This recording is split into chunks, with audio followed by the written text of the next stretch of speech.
ያምናል የኦሮሞ ህዝብ ግን ሲወቀስ እኔ ያምናል እውነቴ ነው ከልቤ ቴዲ ለዛ ነገም ቆማል ኦሮሞን ህዝብ ዲህምናይዝ የሚያደርግ ነገር ስትናገር ስቆም አይው ወላወለ ይለኛል እንግዲህ እኔ 100 ጊዜ ወላወል እኔ ህዝብን ስትነካ ቆማል ነገም ቆማለሁ ቴዲ ያንተ ፊት ነው ማለት ትክክል ገብቷል ምስክርላል እግዚአብሔር ምስክርላል ለአማራም እንደ ህዝብና እንደ አማራ ህዝብ ፖለቲካ እውነቱ ለሐቁ ቆማል ኢትዮጵያዊነቴን አልክድም ይሄን ይዤ ስቆም ወላዋይ ካልከኝ ያንተ እይታ ነው እንጂ የኔ ወላዋል አይደለም እኔ ወላውያ አላቅ እና አንተን ስመች ለኔ ጥሩ ነው ትለኛለህ አንተን ስቃወም ወላዋይ ትለኛለህ እንግዲህ ማን ነው ተጠያቂ እኔ አይደለም በነገራችን ላይ ለአዲስ ፌርነስ ቁም ነገር አዲስ የመጀመሪያ ጊዜ መጥቶ ከኔ ጋር የተላተመ ሰዓት አስታውሳላችሁ ከዛ በኋላ እንኳን ምስካሪ ነኝ በጣም ለውጥ አሳይቷል ይሄ ህዝብን እንደ ህዝብ ያለ መናገር ነው ጠንካራ ነው ፖለቲካ ግድግዳ ጋር ሳይላት ቢቀራት እንኳን ካንተ ጋር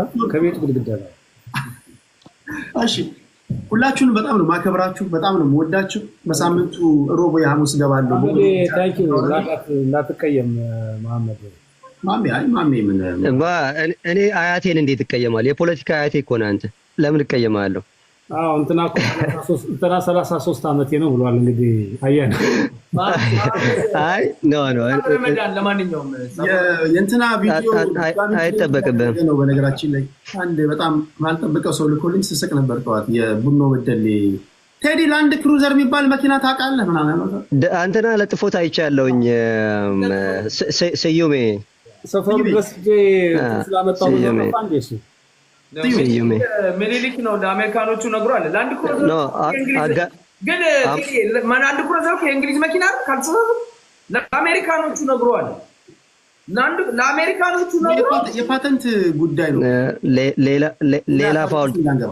ሌላ አቧራ አጠጥተው አበስብሰው ለ30 ዓመት አሁን እንደገና ደግሞ በቀይ ባህር በኩል ሌላ ጥቅም አስጠብቃለሁ ስትል ኢትዮጵያ እኔ ስለ ኢትዮጵያ ስላለች ወይም ብልጽግና ስላለ አይደለም ጀነራል ኢሹ ስለሆነብኝ ነው ይሄንን ማነሳው እና ኤርትራ ይሄንን ማለቷ የጋራ ጉዳያችን እየሞተ ያለ ይመስለኛል እና ኢትዮጵያ ማናቸውንም መንገዶች ተጠቅማ ይሄንን ያለብንን መከራ ማለፍ መቻል አለብን እና እነዚህ አይነት ነገሮችን ምናልባት አሁን እሺ ምናልባት ወደ በኋላ መለስበታለሁ ዞሮ ይሄ በእኛ መካከል ያለውን የሶሻል ሚዲያ ከገሊ ጋር ቆማለሁ ከገሊ ጋር አልቆምም የሚለውን ነገር ከኢትዮጵያውያን በላይ እየተጠቀሙበት ያሉት የኤርትራ ቲክቶክ ተጠቃሚዎች ናቸው አብዛኞቹ የሻቢያ ቡድኖች ናቸው ከኔም ጋር እዚህ በኮሜንት ላይ ማገኛቸው አሉና አሳልፎ እየሰጠን ነው ያለው የሚለውን ትንሽ ለመጠቆም ነው ምናልባት ጊዜ ካለኝ ወደ በኋላ በሌላ እሹ መለሳለሁ አመሰግናለሁ በነገራችሁ ላይ የተነበርክ ታደለ ማታውቁት ካላችሁ ይገርመኛል የሶሻል ሚዲያ ላይ በጣም ንቁ ጸሐፊ ነው ጎበዝ ተንታኝ ነው ጋዜጠኛ ነው እኔ እሱን ሳይ እንደውም የተናገረው በመነሳት ብሔርተኞች እያፈኑት ያለው ድምፅ የተሰማኝ ደግሞ በመጥፋት ላይ እንደሚካኒ ማለት ታውቃላችሁ አይደል ቀይ ቀበሮ ዝርያቸው በመጥፋት ላይ ያሉ ድምጾች ያን ያስታውሳል ብሔርተኞች እያፈኑት ከግራም ከቀኝም መሀል ላይም እያፈኑት ያለው ኢትዮጵያዊ ድምፅ ይሄ ነው ይናገር ሰምታችኋል እንደዚህ ያሉ ብዙ ሚሊዮን ድምጾች አሉ ግን ያው ብሔርተኞች አየሩም መሬቱም የነሱ ስለሆነ እያፈኗቸው አሁን ያው በትዝታ እንዳይቀሩ ምናልባት የዮሐንስ በታሪክ ወደኋላ ወስደውን እያስታወሱም ካሉ ድምጾች መካከል አንዱ ነው ለማለት ያህል ነው እሺ ራጂ ወደ አንተ ልምጣ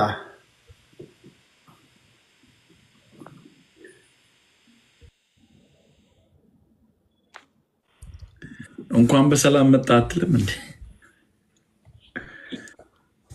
እንኳን በሰላም መጣ ራጂያችን ጠፍተሃል 2 ሳምንት 3 ሳምንት ጠፍተሃል እና ያና ቋሚ ተሰላፊ ስለሆኑ እኔ ቤንች ገባሁ ምን አሰላልፋችሁ አይገናኝም እኮ አይ እኔ ያው እንግዲህ አንዳንዴ ፈገግ በሉ ብዬ ነው ኤኒዌይ ደቂቃ ልጠቀም 8 ነው 9 ደቂቃ ያ አሁን ነው የምትይዘው ሰላም ያልኩት አይቆጠርም ኢትዮጵያ ብለህ አነሳህና ከዛ ልጀምር እኔ ኦልዌይስ ቶፒክ ላይ ነው በቶፒክ ነው የሚሄደው ምናልባት ስላነሱት ግን ከአድዋ ልነሳ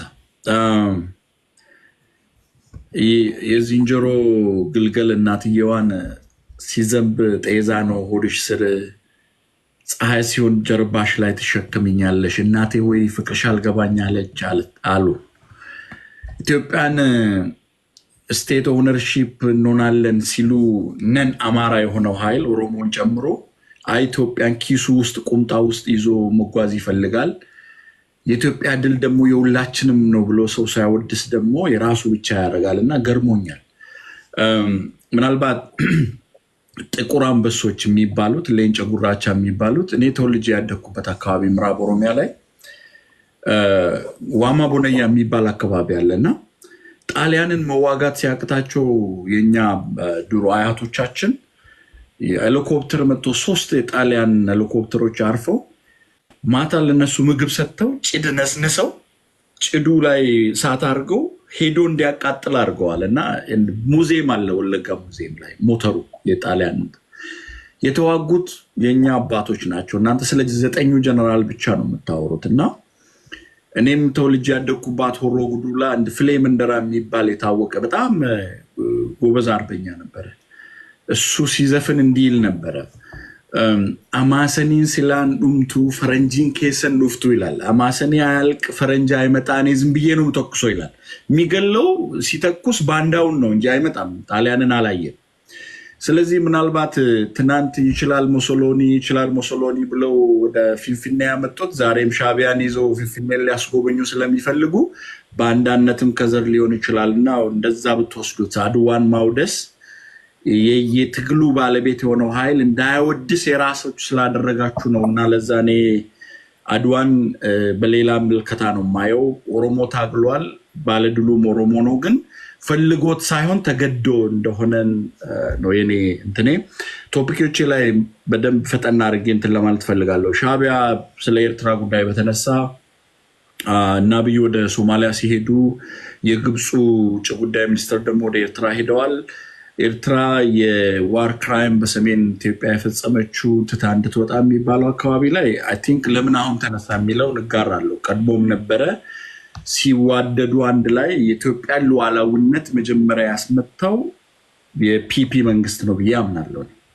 ለምን ጋብዘው ሀገራቸው እንዲዋጉ ህዝቧን የራሱን ህዝብ የሚያስተዳደሩን ህዝብ የትግራይ ህዝብ የኢትዮጵያ ህዝብ የሌላ ፖለቲካ ዩኒየን ሉዓላዊነትን ያስደፈረው መንግስት ነው። ስለዚህ አሁንም አሸሸ ገዳይ እያለ አብሮት ዘፍኖ አይችልም ሞሶሎኒ ያለው ሌላውን ሊያደርግ ቂጡን እዛ ሰው የሚዋጋው ኃይልም ቢሆን ያመጣውን ፒፒ ቢሆን ያ ምናልባት ኦነግ እንደዚህ ይላል ወይ የኦነግ ደጋፊ ስለሆንክ ድሮ ኤርትራ ነበራችሁ ካለ ኤርትራ በነበረበት ጊዜ ኦነግ የውሃትን የበላይነት ያለው ስርዓቱን ነው እንጂ ኢትዮጵያን አፈርሳለሁ ብሎ ሲዋጋ አልነበረም። ሻቢያንም ደግሞ እንድዱ እንኳን እጅ ያሳየ ሊመራ አልመጣም። ሻቢያ እኮ በምዕራብ ኦሮሚያ ላይ 1980ዎቹ አካባቢ ነዳውድ ወታደር በነበሩበት ሰዓት ሊዋጉ መጥተው እናንተ ደርግን ለመጣል ካልሆነ በቀር እዚህ ቢዝነስ አለን ብላችሁ የምትመጡ ሆነ ተብሎ ነው ትተው የገቡት።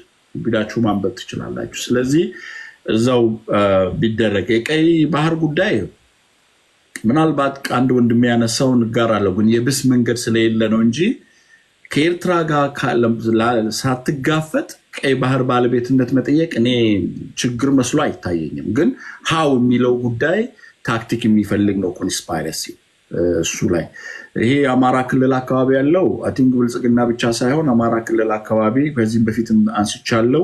አማራ ክልል አካባቢ ለሚጠፋው ጥፋት ሁሉም ተጠያቂ ነው። ስለዚህ የሚጠየቁበት አኳኋንና ማግኒቲዩዱ ይለያያል። የራስንም ማየቱ ጥሩ ይመስለኛል። መምራን እዛ አካባቢ ላይ እንደውም 2 ዶክተሮች ለምርመራ ሄደው ተገለዋል። ፒፒ አይደለም የገደላቸው።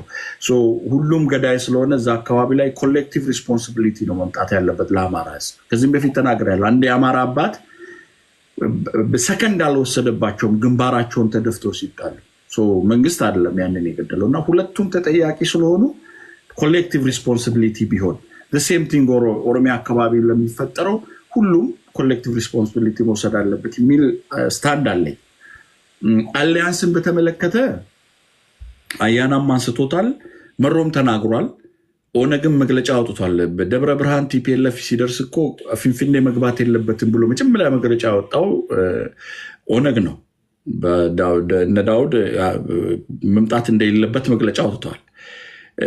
አሊያንስ በኮማንድ በሚሊተሪ በኩል ፈጥረን ልናደርግ እንችላለን ብሎ ያነሳውን ኦላም በኋላ ላይ የጋራ አጀንዳ መፍጠር አይቻልም፣ የጋራ ጠላት ብቻ ነው ያለው የሚለው ላይ ያነሱት መግለጫዎች አሉ። መሮም ከሚያስፈልግ ኃይል ጋር መታገል እንችላለን ያለው እንጂ እኔ በበኩሌ የኦሮሞ ትግል ለማንም አስጊ አይደለም፣ ከማንም ጋርም ደግሞ ተለጣፊ አይደለም። ክሊር ኮዝ ነው ያለው የኦሮሞ ትግል፣ ክሊር የሆነ መስዋዕትነት ተከፍሎበታል። የኦሮሞን ካምፕ አሊያንስ ሊሆንለት ብሎ የሚለምነው ሌላ ነው መሆን ያለበት እንጂ ክሊር የሆነ ኮዝ ኖሮት አይ ቲንክ ለአሊያንስ ቲፒኤልኤፍ ቆለጣችን ላይ አስሮ ጠርሙሳን ጠልጥሎ ሲደበድብና የጎዳው ኦነግና የኦነግ አባላትን ነው። ፋኖ የምትለውም ዛሬ እንደ አክቲቭ ጄኖሳይድ ነው ብሎ እዚህ ጋር የሚፎክረው ክሊር የሆነ አጀንዳ የለውም።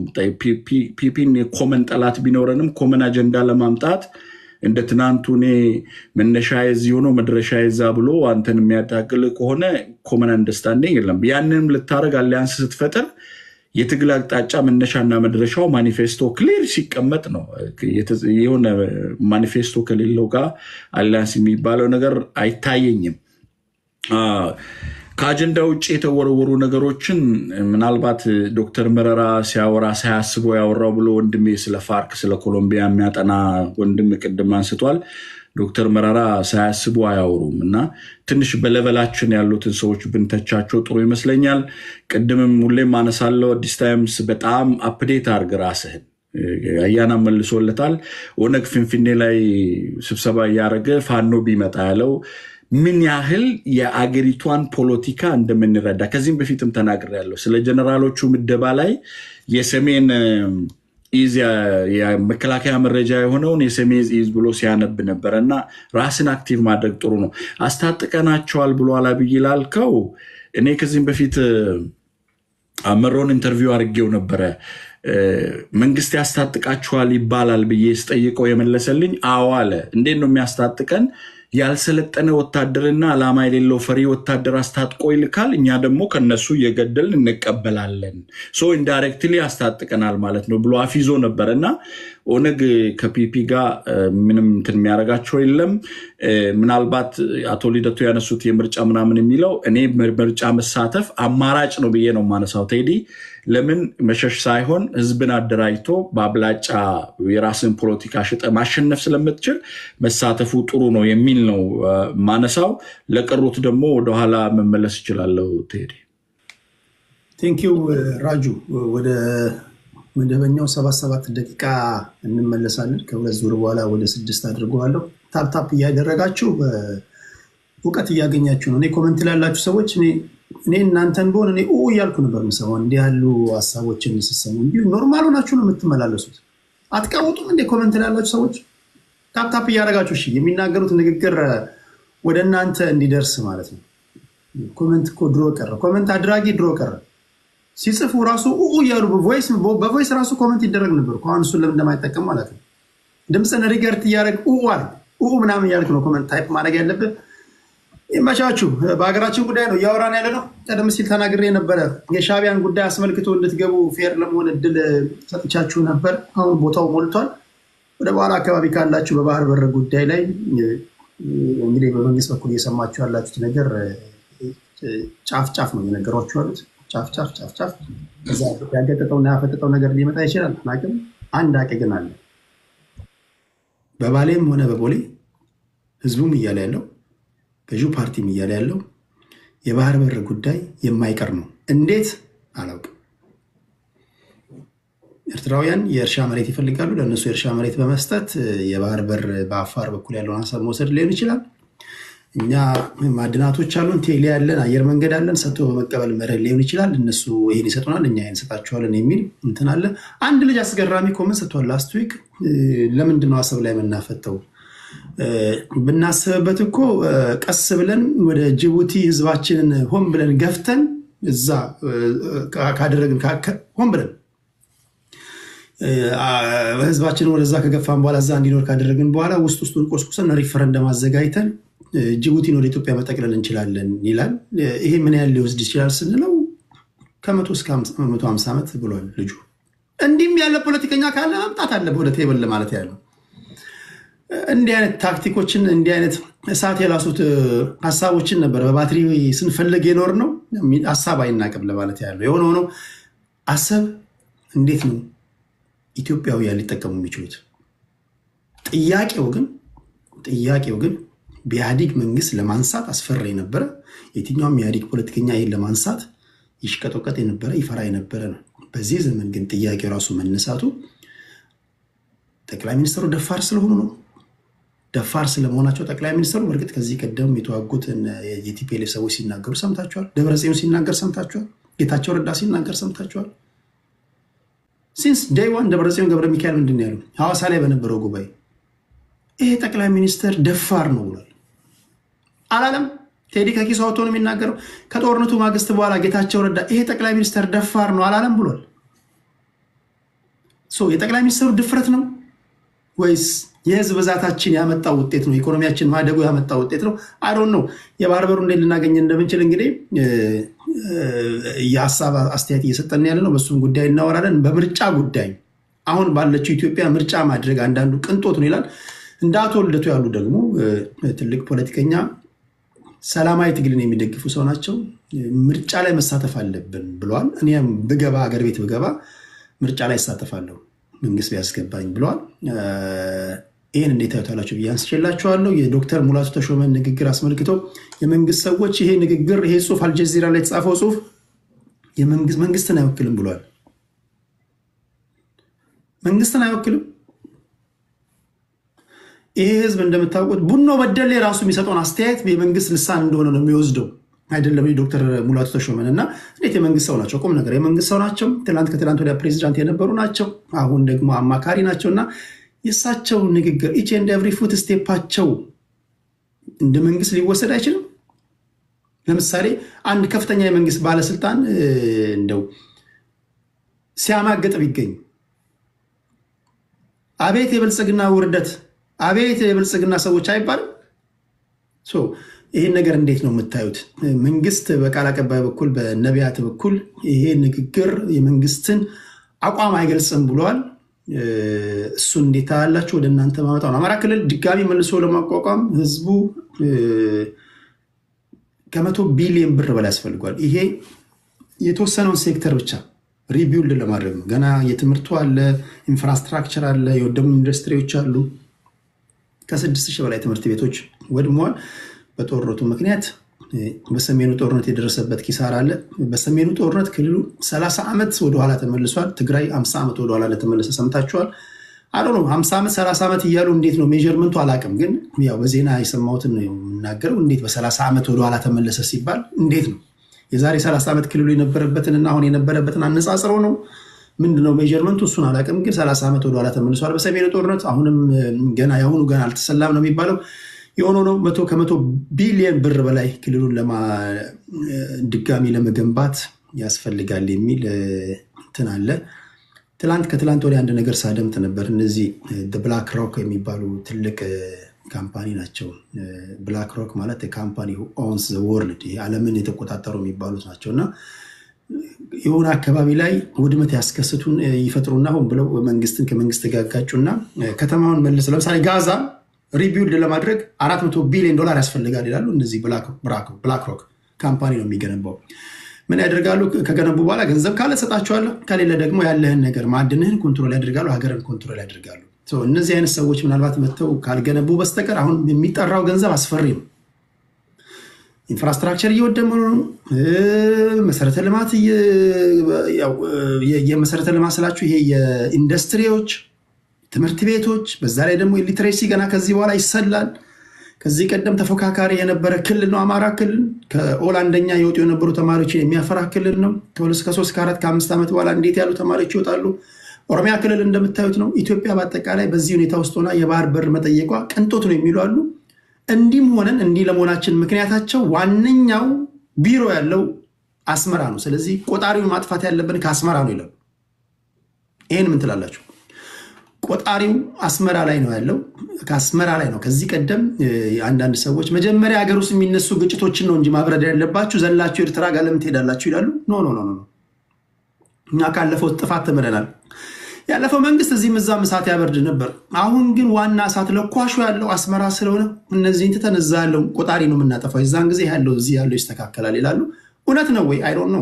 ፖለቲከኞች የሚሉትን ትሰማላችሁ። በዚህ ጉዳይ ነው እያወራን ያለ ነው። ታፕታፕ አድርጉ፣ ኮፒ ሊንክ ሼር እያደረጋችሁ ላላችሁ በሙሉ ልባዊ ምስጋና ይድረሳችሁ። ወደ ጋዜጠኛ ኤቢ እመጣለሁ።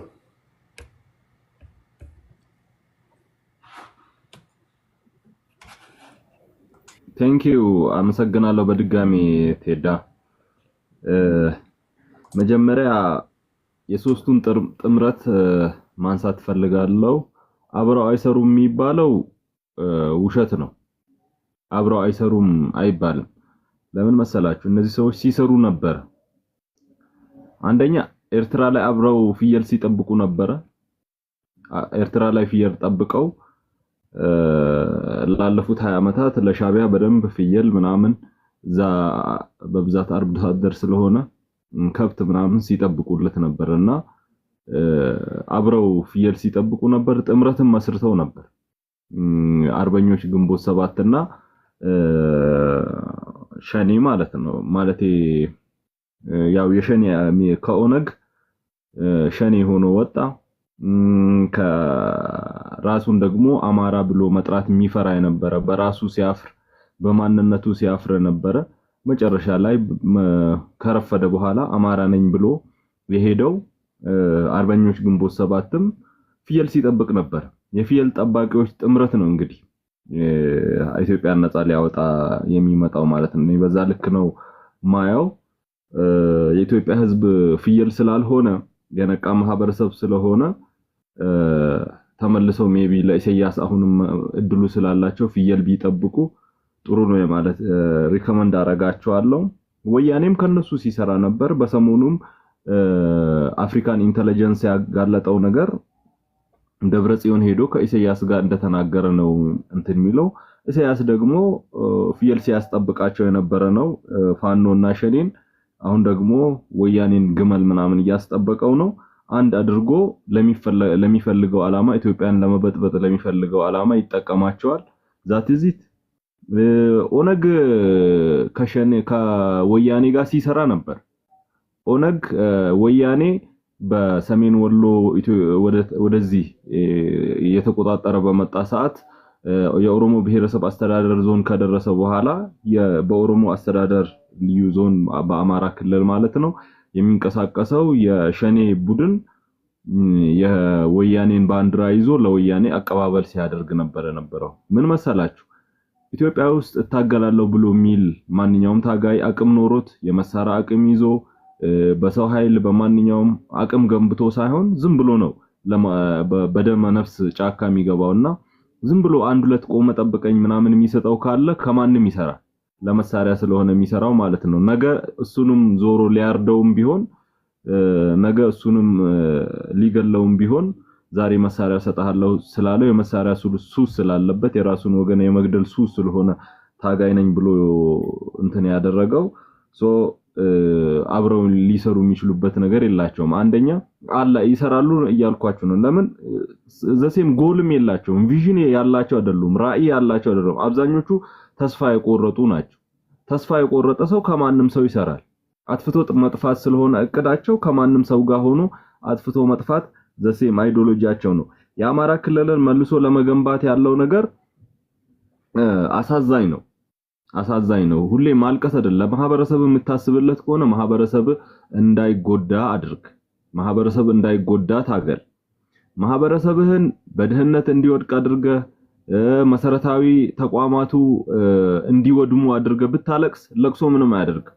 ምንም ለውጥ አላመጣም። ዓለም ላይ ለቅሶ አንዷ ስትራቴጂ ነች። የትግል አንዱ ስትራቴጂ ነች ለቅሶ ግን ምንም አያመጣም። ወደመ መንግስት አወደመው በል የከሊ አወደመው ህብረተሰቡ ባይወድምበት ነው ሊጠቀም የሚችለው። እየወደመ ያለው ደግሞ ባንተ ነው። ያንን ውድመት ማስቆም ካልቻልክ ለምን ትዋጋለህ? ማህበረሰብ ውስጥ ገብተህ ያ ውድመት እንዳይደርስ መከላከል የምትችልበት አቅም ከሌለ አንተ ነህ ህብረተሰብን እያስገደልከው ያለው። በህብረተሰቡ ውስጥ ሆነ የተዋጋ ትምህርት ቤትን የጦር ማዘዣ አድርገህ የተዋጋ የትምህርት ቤት ውስጥ ሆነ ህብረተሰብ ምዘርፍ ከሆነ መከላከያ ሰራዊቱን የምትገድለው ከሆነ ይገላል። አንተን ሲገልህ ደግሞ ትምህርት ቤቱ ላይ ጉዳት ይደርስበታል። ትምህርት ቤት እንዳይማር አድርገ የጦር ማዘዣ አድርገ ቤተክርስቲያን ውስጥ መስጂድ ውስጥ የጦር ማዘዣ አድርገ ቅዱሳን ቦታዎች ላይ በዩኔስኮ የተመዘገቡ ቅርሶች ላይ የወታደራዊ ማዘዣ አድርገ ምናምን ብታለቅስ ምንም ማለት አይደለም። ዋናው ማልቀሱ ሳይሆን ጉዳቱ አለማድረሱ ነው። ሪል ለህዝቡ የሚያስብ ሰው ህዝቡ ላይ ጉዳት እንዳይደርስበት ነው የሚጠነቀቀው። ከቻልኩ እኮ ጫካ ወርደ ህዝብ የሌለበት ቦታ ላይ ተዋግተ ማሸነፍ ትችል ነበር። ያንን ማድረግ አልቻልክም። በሚስኪኖች ላይ ህፃናት ላይ ገብተ ትዋጋለ። አንድ መንግስትም ይሁን ማንኛውም ቡድን እኔ በእርግጠኝነት ምነግር ማንኛውም ቡድን የሆነች ሚስኪንን ወይም ደግሞ የሆነ ትምህርት ቤትን አፍርሶ የሚያገኘው ምንም አይነት ቤኔፊት የለም። ምንም አይነት ቤኔፊት አያገኝም። ያንን በማድረጉ ግን ጦርነት ሲደረግ አንተ እየገደልከኝ ትምህርት ቤት ውስጥ ስላለህ ብዬ አልተውህም። የምትገለኝ ከሆነ እኔም ገለሃለሁ። አንተ በሚገባህ ቋንቋ አስተምርሃለሁ። ለህዝብ የምታስብ ከሆነ ከህዝብ ርቀ እንትን በል። አንድ በጣም የሚያሳዝነኝ ነገር እኔ እዚህ በብዛት ዲያስፖራዎች ናቸው የሚከታተሉን ብዬ አስባለሁ በብዛትና እኛ ጋር አሁን ኦሬዲ ምሽት ስለሆነ የኢትዮጵያ ህዝብ በብዛት ተኝቷል። ዲያስፖራዎች ናቸው ይሄንን አደረጋችሁት። ዶላር ልካችሁ ለድሃው አባታችሁ ለድሃው እናታችሁ ይሄንን ነው ያተረፋችሁላቸው። ለድሃው ወንድማችሁ ለድሃው እህቶቻችሁ ይሄንን ነው ያተረፋችሁ። ነገ እንዳይማሩ ቪዥናቸውን ተስፋቸውን ህልማቸውን ራእያቸውን ነው ያከሸፋችሁት። በእናንተ ብር በእናንተ ገንዘብ እናንተ በገዛችሁት መሳሪያ ነው ያ የሆነውና ዋናው ማልቀስ ሳይሆን የፈለከውን ብታለቅስ ምንም አታመጣም። ምንም ማንም የሚሰማህም የለም። ዓለም ተቀይሯል። አሁን የለቅሶ ጊዜ አይደለም። አቅም ካለ ሪዚስት አድርግ፣ አቅም ከሌለ ደግሞ ማልቀስ ዝም ብሎ ለቅሶ ቫልዩለስ ነውና ዝም ብለህ ብታለቅስ ምንም ልታመጣ ትችላለህ ብዬ አላስብም። የፍየል ጠባቂዎቹ ጥምረት እዚህ ግባ የሚባልም አይደለም። እኔ ቦታም የሚሰጠው ነው ብዬ አላስብም። አመሰግናለሁ።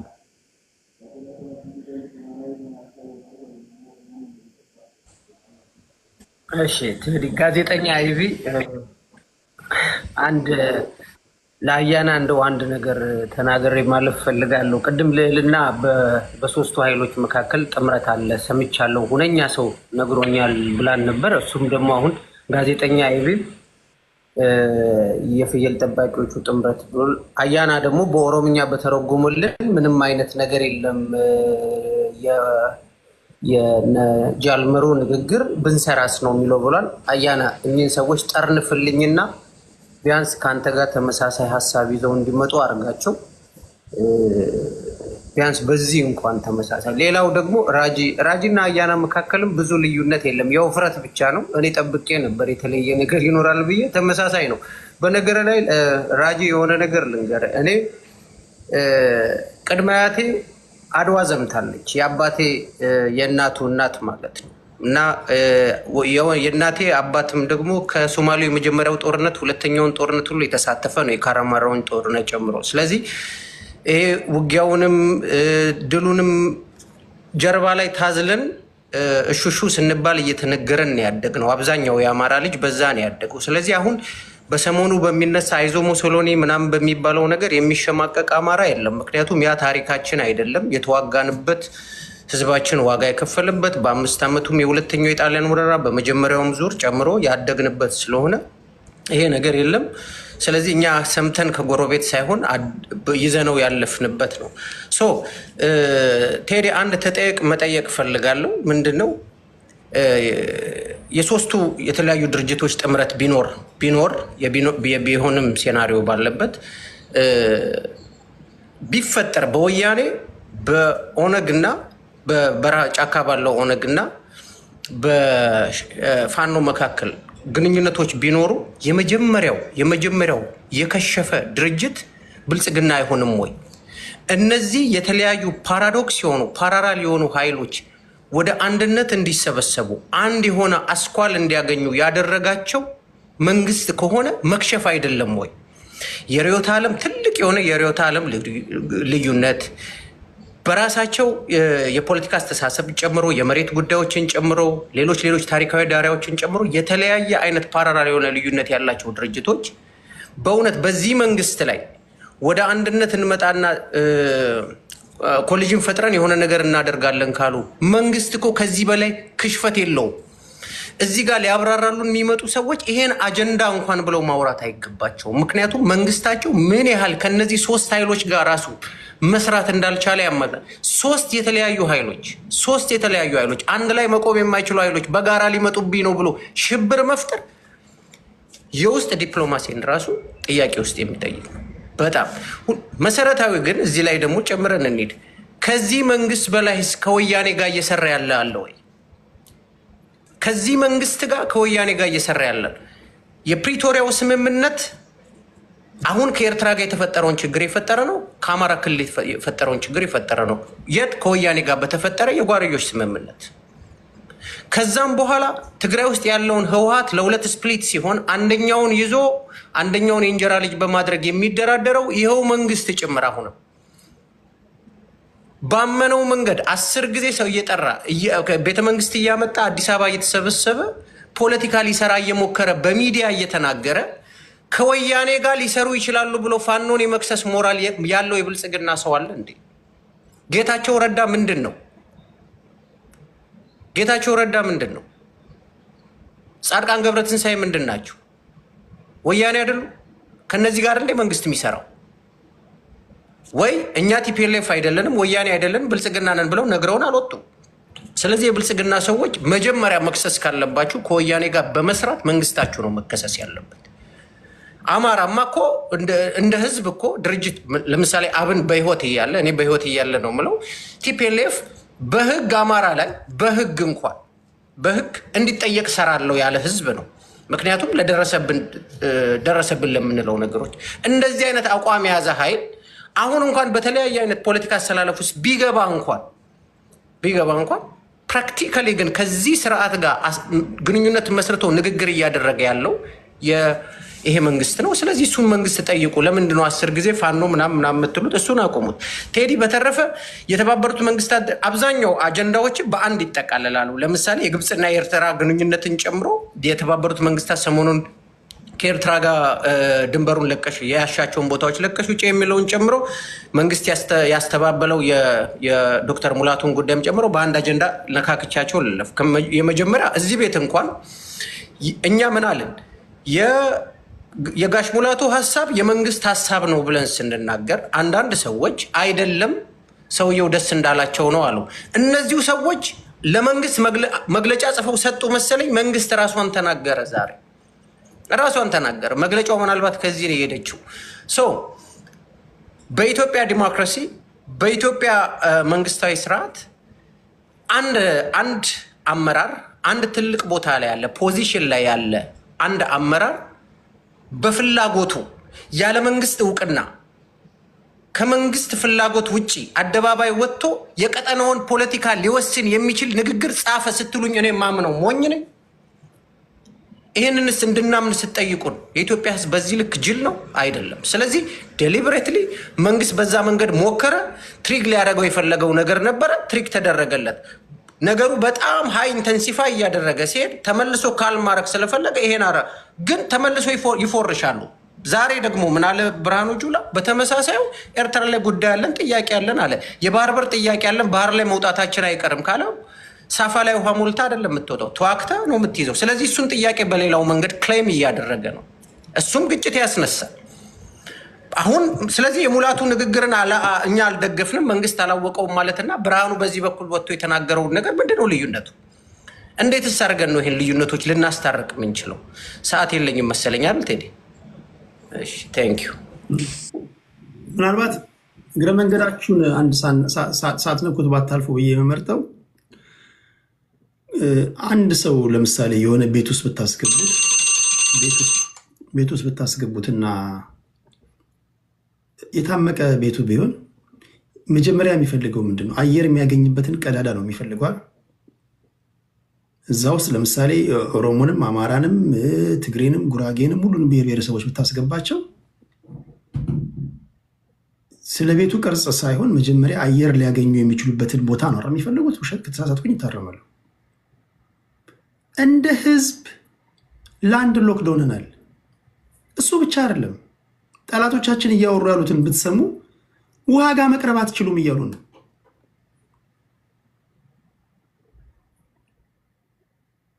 ይሄን የሚሰማ የኢትዮጵያ ህዝብ በሰላም ካልሆነ በጉልበት ቢል እኔ አልፈርድበትም። ዝም ብለህ መሞት ነው። ያውም ደግሞ ሸምቀቆ ያስገቡልህ አጠገብህ ላይ የናሽናል ሴኩሪቲ ጉዳይ በጣም ሴንሲቲቭ እንደሆነ ታውቃላችሁ። አጠገብህ ላይ አላንስ እየፈጠሩ የዶለቱ ምን እንደሆነ በማናውቀው ይሄ የመንግስት ደጋፊነት እኮ አይደለም። ይሄ መንግስትን አደግፈቶ መንግስት በማንኛውም ሰዓት አስወግደው። አንተስ ነገ ስልጣን ላይ ብትወጣ ህዝቡ ይህን ጥያቄ ለአንተ ከማቅረብ ይታቀባሉ። ይህም እኮ አንተ የቤት ስራ ነው። ኢንፋክት እንዴት የባህር በር ለኢትዮጵያ ህዝብ እንደምታመጣ ሁሉ መናገር አለብህ። አጀንዳ ላይ ማኒፌስቶ ላይ መጻፍ አለብህ እኮ። እኮ ዋን እኮ የሆነ ነገር ነው አይመስላችሁም? እንደዚህ አይነት ነገር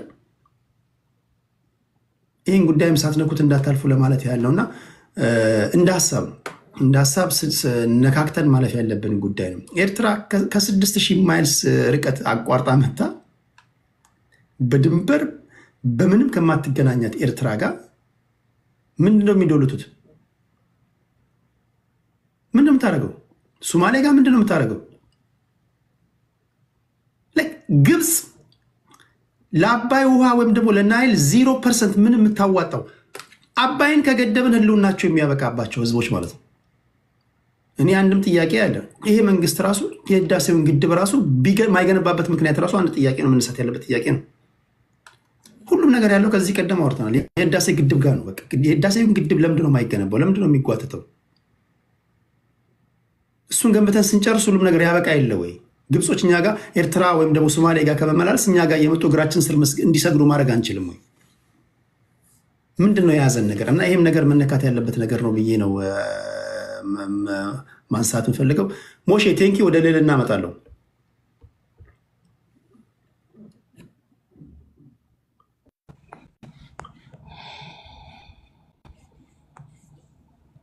Thank you, Teddy.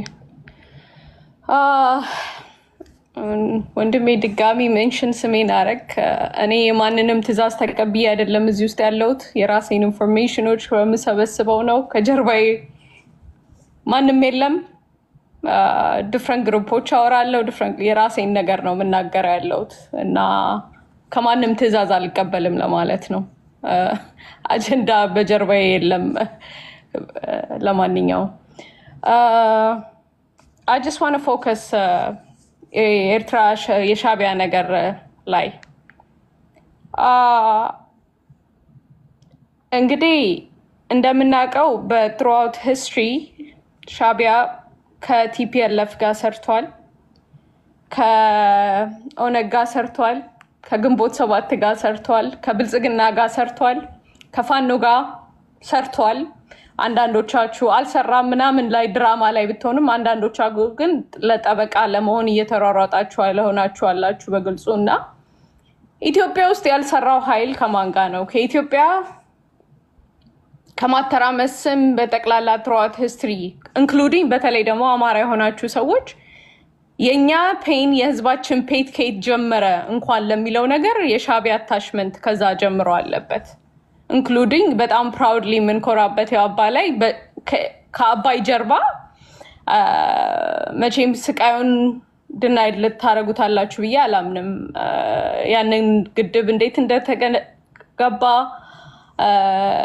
የተከፈለውን ነገር ህዝቡ የኢትዮጵያ ህዝብ በጠቅላላ ፕራይድ እንደሚያየው ነገር ማለት ነው። ስቲል ኢትዮጵያን እንትን ስትሉ ያንንም ታስቡታላችሁ ብዬ ስለማሰብ ማለት ነው።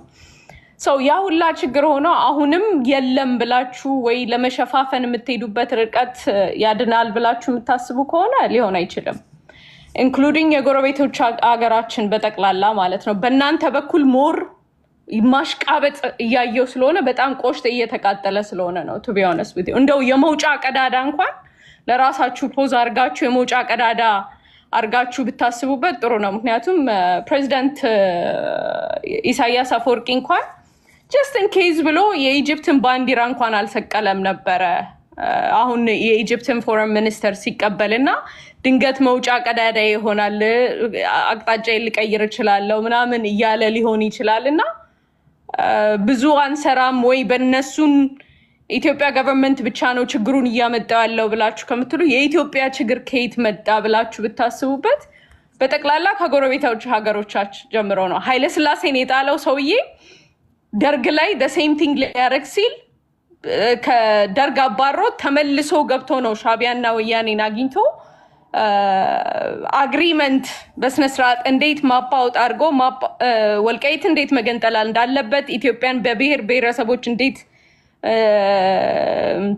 ማስተዳደር እንዳለባቸው ቲፒኤልኤፍ አገርን እስከ 100 ዓመት ድረስ እንድትገዛ እንረዳሃለን ብሎ ሻቢያ እንዲገነጠል ያደረገ ሰውዬ ከሱዳናዊ ሰውዬ ነው። ስቲል አሁን 90 ምናምን ዓመቱ ነው። he have a cancer እና እንደ confession እና እንደ proudly ሆኖ ኢትዮጵያን እኔ ነኝ እንደዚህ ያረኩት እያለ በዩቲዩብ ቻናሉ ላይ proudly እየተናገረ ነውና ያ የማያማው ኢትዮጵያዊ ወይ ያ የኔ ምለው አማራ በጣም ነው የሚገርመኝ። መቼ ነው ሪላይዝ የምናደርገው አቅማችንን እንኳን የት ጋር ነው ወደ ኋላ እንኳን ተመለሰን ልናይ የሚገባን ብዬ ነው ማምነው። መስራት ይቻላል። እኔ የትኛውም ነው የምነግራችሁ ባንዳ አይጠፋም። በጀነሬሽናችን ትሩ ኢትዮጵያን ሂስትሪ ባንዳ አልጠፋም። እውነተኛ ነገር ነው። በዚህም ውስጥ ባንዳ መሸነፍ አለበት ነው ብዬ ማምነው። ቢፎር መነጋገር ምናምን ነበረ። አሁን ግን ነው መሸነፍ ነው ያለበት። ሲምፕል እዛት ምክንያቱም እንነጋገርም ብትለው መልሶ ነው የሚያጠቃ እንጂ መልሶ በጀርባ አዳክሞ ሴራ ሰርቶ ብዙ አይነት ነገር አድርጎ ነው እንጂ በእንደዚህ አይነት ነገር ሰላም ይመጣል ብዬ ወይ አሸንፉ ወይ ያሸንፉና ይሄ ህዝብ ሰላም ያምጣ ባይ ነኝ። ምክንያቱም በዚህ ሰዓት ላይ ቆሞ የኢትዮጵያ የዓለም ናሽናል ኢንትረስት በጠቅላላ ሼፕ እያደረገ እየተቀየረ ባለበት ላይ እናንተ እንደ አማራም ቆማችሁ አያገባንም ስትሉ በጣም ያማል። አትሊስት ራሳችሁን እንደው በመውጫ ቀዳዳ ራሳችሁን ፖዝ ብታረጉ በጣም ደስ ይለኛል። በተቻለ መጠን ማለት ነው። ስለ የኢትዮጵያ ሚሊተሪ ያወጣውን እንትን ስቴትመንት እንትና አይቻለሁ።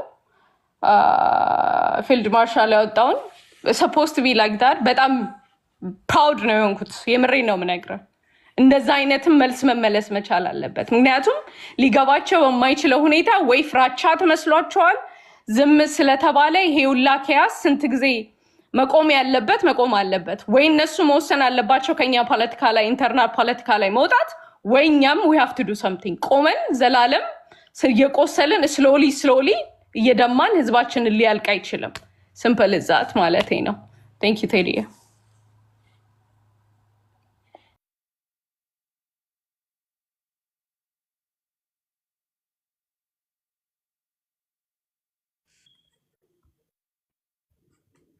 ኦኬ ቴዲ አመሰግናለሁ። ይሰማል ድምጽ ያረ? ኦኬ ቴንክ ዩ። እንግዲህ እኔ አጀንዳው ላይ መልሳለሁ። አጀንዳ በተለይ እኔ አማራ ክልል የሚደረገው አንተ ወደ $100 ቢሊዮን ይጠይቃል መልሶ ሪቢውልድ ለማድረግ ጀስት ይሄ የትምህርት ቤት ወይንም ደግሞ የትምህርት ሴክሽኑን ብቻ ለመገንባት የሚለው ብዙ ነገሮችን ማንሳት እንችላለን። እኔ ማነሳው አሁንም ቢሆን ይሄንን ማነሳው ብር ዶላር ሳይሆን ብር ነው። ኦኬ እኔ ከዶላር በላይ ያስፈልጋል ብዬ ነው ማስበው። በጦርነቱ 30 ዓመት ወደኋላ ቀርቷል ተብሎ ትዝ ይልሃል። ባለፉት 2 ዓመት ጦርነት ጊዜ የአማራ ክልል ለ6 ወራት ለ7 ወራት የደረሰበትን ነገር ታውቃለህ። አሁን በጦርነቱ ያለውን ነገር ታውቃለህ። ያው አማራ ሪፕሬዘንቴሽን የለውም። ብልጽግና የአብይ አህመድ ተላላኪ ነው የአማራ ብልጽግና። ስለዚህ አማራ ህዝብ ውክልና የለውም። የአማራ ህዝብ የአማራ ፋኖ ትግልም ያንን ነው።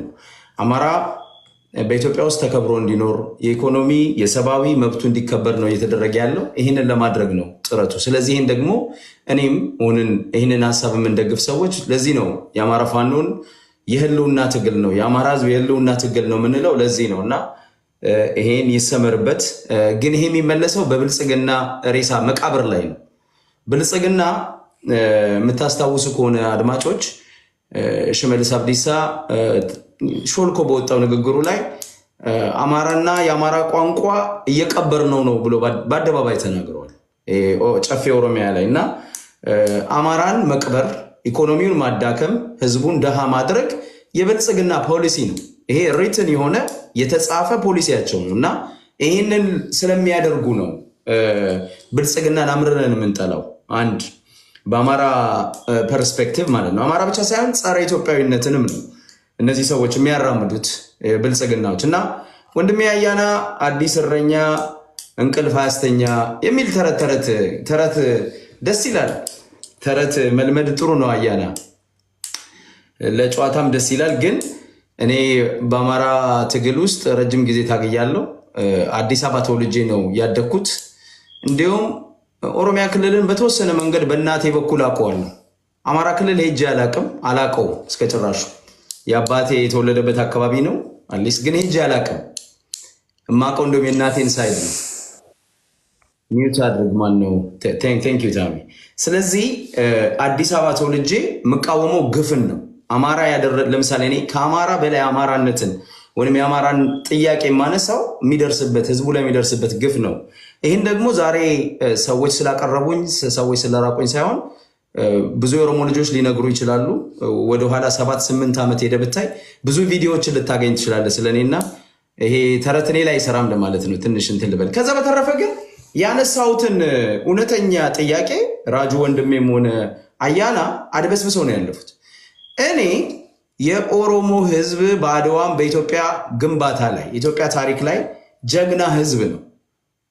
እነ ጀነራል መርዕድ እኮ ኢትዮጵያን አረንጓዴ ቢጫ ቀይ አድርገው ቀይ ባህር፣ ዛሬ የኦሮሞ ብሔርተኞች ቀይ ባህር ይላሉ አይደል? ቀይ ባህር ላይ እጃችንን አንሰጥም ብለው አይደል እነ ጀነራል መርዕድ የሞቱት? ብዙ ኢትዮጵያኖችን መጥራት እንችላለን። ጀግና ኢትዮጵያን ኦሮሞ ኢትዮጵያኖችን የኢትዮጵያን ታሪክ ያላዛቡ። መርዕድ ንጉሴ ነው፣ ጀነራል መርዕድ ንጉሴ ነው። እሱ ራሱ ነው የገደለው። ራሱ ነው የገደለው እኮ። አታስተካክል ቴዲ፣ አታስተካክል ተው። ጀነራል መርዕድ ንጉሴ ራሱ ነው የገደለው እኮ። ራሱ ነው የገደለው ለምንድን ነው? እጅ አልሰጥም ብሎ እኮ ነው አይደል እንዴ? ሻዕቢያን ይዘው ሲል ነው አይደል? 1981 መፈንቅለ መንግስት አድርጎ መፈንቅለ መንግስት ሞክሮ። ኦኬ አሳስቻለሁ ማለት ነው። አንድ የኦሮሞ ጀነራል አለ ቀይ ባህር ላይ፣ ስሙን አስታውሱኝ ወደ ወንድሞቼ። ቀይ ባህር ላይ ሻዕቢያን ይዘው ሲል እዛው ባህሩ ላይ የሞተ የኦሮሞ ጀግና ኢትዮጵያዊ፣ ምናልባት ከመርዕድ ጋር አያይዘው ሊሆን ይችላል። እሱ አይደለም ታሪኩ። እኔ አሁን ስፔሲፊክሊ እየነገርኩ ያለሁት ኦሮሞ በኢትዮጵያ ሀገረ ግንባታ ላይ የተሳተፈ ጀግና ህዝብ ነው። ይሄንን አልካድኩም። ወደፊት እኔም ስከራ አሁን በአማራ ጽንፈኛ በኩል ኦሮሞን ሲያሳንሱ እንዲሁም የምከራከርበት ይሄ ቶኪንግ ፖይንት ነው። ሁሉ ጊዜ ያነሳሉ። ኦሮሞ ጀግና ህዝብ ነው፣ ታግለዋል። ግን የታሪክ ባለድርሻዎችን ቴዲ፣ የታሪክ ባለታሪኮችን እነ ጃገማ ኬሎን እነ ጎበና ዳጬን አንደርማይን አድርገ ሀገር ሲሸጡ የነበሩትን የኦሮሞ ብሔርተኝነትን ጸረ ኢትዮጵያ ትርክት ያራመዱትን የአድዋ ባለቤት አድርጋ ታምጣልኝ፣ የጀግኖች ጀግና አድርጋ ታምጣልኝ ብዬ ለነገርኩት ትክክለኛውን ነገር ሳነሳ ምንድነው የሚሉት? የሐውልት አስመላሽ አዲስ አማራ ምናምን አይነት ነገር ያደርጋል ነው። አድዋ ከተነሳ መነሳት ያለበት ራስ ጎበና ዳጬ ነው። አድዋ መነሳት ሁለተኛው አድዋ መነሳት ያለበት አበበ አረጋይ ነው፣ ጃግማ ኬሎ ነው። እነዚህ የታሪክ ባለቤቶች ናቸው መነሳት ያለባቸው። በኦሮሞ ፖለቲካ ውስጥ ግን ቴዲ እንደምታስታውሰው ራሱ ሌንጮ ለታ ኢትዮጵያን ዲኮንስትራክት አድርገን ኦሮሞን ኮንስትራክት አድርገን ጸረ ኢትዮጵያ ትርክት አራምደናል። ኢትዮጵያ ቀኝ ገዢ ነች ብለን አይደል እንዴ ያለው አብይ አህመድ እኮ በአደባባይ ቪዲዮን እየፈለግኩት ነው፣ ፋይል ላይ አመጣልሃል። ኦሮሞ ለ100 ዓመት በነፍጠኛው ስርዓት ቀኝ ተገዝቷል ይላል። በጨፌ ኦሮሚያ ላይ ነው የሚናገረው። እንደዚህ አይነት አስተሳሰባችሁን አሁን እያልኩ ያለሁት ምንድነው? አድዋን ስታከብሩ አትሊስት ትናንትና ጸረ ኢትዮጵያ ትርክት አራምዳችኋል። የኦሮሞን ወጣት ኢትዮጵያን እንዲጠላ ሰብካችኋል፣ አሳድጋችኋል። ዛሬ ኢትዮጵያን ውደድ ስትሉት አትሊስት ታሪኩን አስተካክሉት፣ ታሪኩን በትክክለኛው መንገድ ግለጹት፣ ከስተታችሁ ተማሩ ነው እያልኩ ያለሁት። አየህ ትናንትና ጎበና ዳጬን ሰድበ ባንዳ እያልክ ጃግማ ኬሎን አጣጥለ ዛሬ መተ ጀግና ደግሞ አትጫወትም። አትሊስት ትናንትና ጸረ ኢትዮጵያ ትርክት አራምጃለሁ፣ ስተት ሰርቻለሁ። ዛሬ ግን ከዛ ስተቴ ተምሬያለሁ። ያስታርቃል፣ ያስኬዳል፣ አንድነትንም ይፈጥራል። እየጠየቅኩ ያለሁት እሱን። ሰዓት ሄደ በጣም ኦኬ። እና ይሄን ነው እያልኩ ያለሁት እንጂ የኦሮሞን አስተዋጽኦ አልካድኩም። ይሰመርበት። ኦሮሞ ጀግና ብዙ ጀግኖችን አፍርቷል። ኦፍኮርስ ይህንን አምናለሁ። በሁለተኛው መለስበታለሁ። አንዳንድ ማነሳቸው ነገሮች አሉ። ሰዓቱ ግን ስንት ደቂቃ ነው ቴዲ? በጣም አጠረ። ዩናይትድ አማራ ከፈቀድክልኝ ተራውን ላለማሳለፍ ደህና እየሄድኩኝ ነበር። ልዕልና ወርዳለች እና በእሷ ቦታ የገባው ታሜ ነው። ኦኬ ቅደም ተከተላችሁ ያዙ። ለነገሩ አስቸግርምሽ። እሺ ዩናይትድ አማራ 7 ደቂቃ አለ። ኦኬ እሺ፣ አመሰግናለሁ ቴዲ። ምናልባት መቅደም ካለበት ታሜ ይቅደም፣ ችግር የለውም። እኔ አንዳንዶቹን እነዚህ የተለመደ ፓራሳይት የሆኑ ሰዎችን ለእነሱ መልስ መስጠት ራሱ አስቸጋሪ ነው እና ራሳቸውን ችሎ መቆም የማይችሉ ፓራሳይት እዚህ ጋዜጠኛ ምናምን የሚሉ የጋዜጠኛ ስነ ምግባር የሌላቸውን ሰዎች እንደ ሰው የማህበረሰብን ችግር መረዳት የማይችሉ ሰዎች ለእነሱ ብዙ ቦታ መስጠቱ ልተው ብዬ አስባለሁ። እኔ አንድ በጣም ማከብረው ወንድሜ ራጃ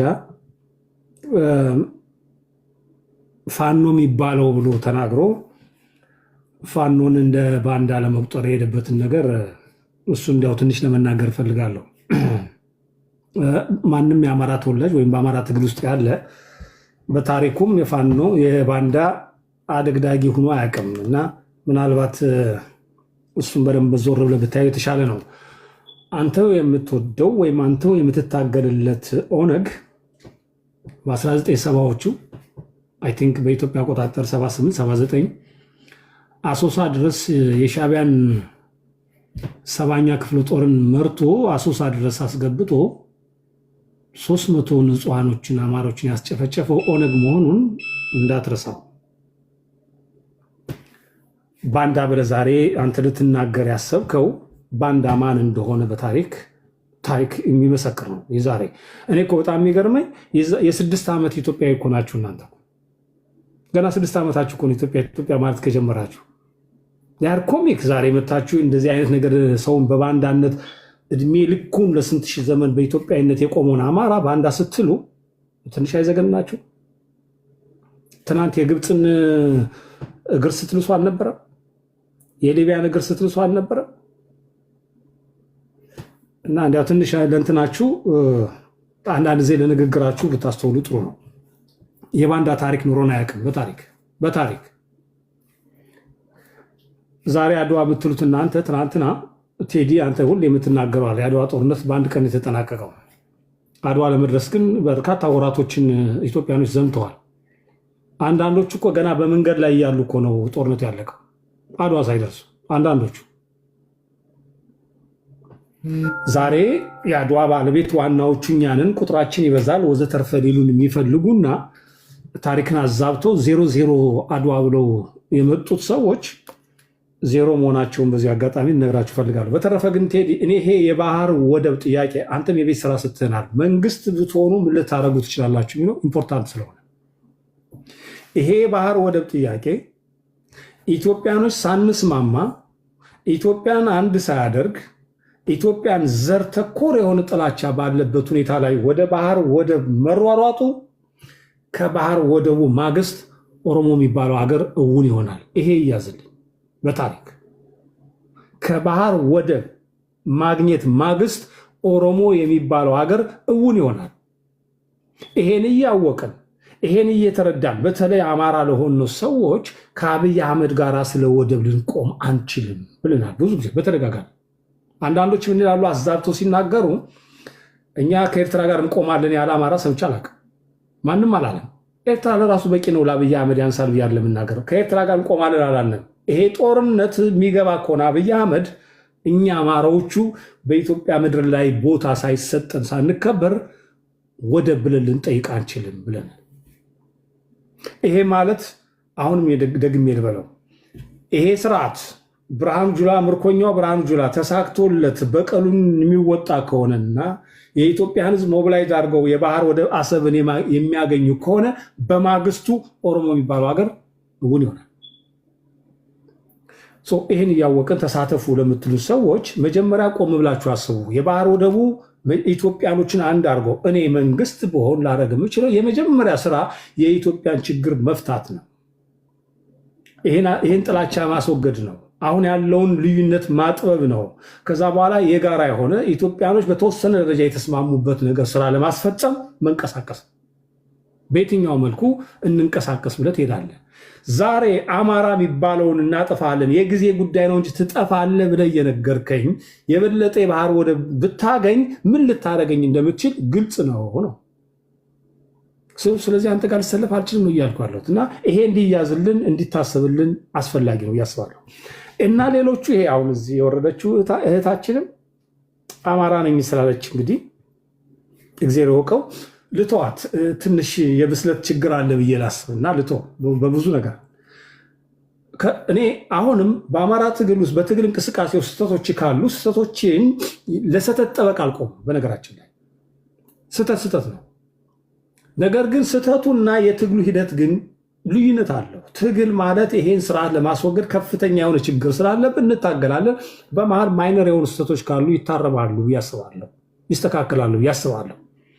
ከዛ ውጭ ግን ፍጹም የሚባል የለም። የጦር መሳሪያ ይዘህ እየተንቀሳቀስክ ፍጹም ነው ልል አልችልም። በተረፈ ግን ልትረዱልን የማትችሉ ሰዎች፣ የግል የማህበረሰባችሁን ጥያቄ ማንሳት የማትችሉ ሰዎች፣ ትናንትና አማራ ማለት ሲሸማቀቅ የነበር ያለው አሁን እዚህ ወንድሜ የስልጤ ማህበር ተወላጅ ነው።